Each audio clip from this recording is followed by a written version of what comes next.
কাজল নদীর জলে ধারাবাহিকের আজকের পর্বে আপনারা দেখবেন শাশুড়িমা বলে, তুমি কোনো চিন্তা করো না, আমি সবসময় তোমার পাশে থাকবো। কঙ্কা বলে, আমি তো তেমন কোনো রান্নাবান্না পারি না, আপনি আমাকে শিখিয়ে দেবেন। এদিকে সমু কঙ্কার সাথে কাটানো সময়ের কথা ভাবছে, আর বিয়েতে যে ব্যবহারটা করেছে সেটা বলতে পারছে না। সমুর পিসি এসে দেখে সমু একা একা কি যেন ভাবছে, আর বেশি কিছু জানতে চাইলেও বলে না কঙ্কা যে ভালোবাসে সেটা স্বীকার করে না সমু। এদিকে কঙ্কাকে কঙ্কার পিসি ফোন করে বাবা মায়ের অসুস্থতার কথা বলে, আর কঙ্কাকে অনেক করে বোঝাতে থাকে। কেমন আছে জানতে চায়, কঙ্কা বলে, আমি ভালো আছি। পিসি বলে, তোর মা এসেছে, একটু কথা বল। কঙ্কা ফোনটা কেটে দেয়। এদিকে সকলে অনেক করে বোঝাতে থাকে যেন বাইরের লোকের সাথে কঙ্কা কোনো ঝামেলা না করে। গয়না নিয়ে কোনো কথা বললে আর অর্জুনকে কঙ্কা বলে, তুমি খালি আমাকে এতটুকু নিশ্চিত করো কেউ যেন আমাকে কোনো কথা না শোনায়, তাহলে আমি কোনো রকম ঝামেলা করব না।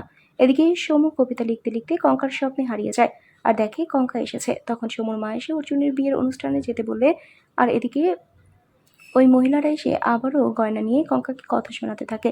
তখন অর্জুন রেগে গিয়ে সবাইকে থামিয়ে দেয়। এদিকে সমু চলে এসেছে বিয়ের অনুষ্ঠানে। কি হবে এবার সবটা দেখতে সাথেই থাকুন।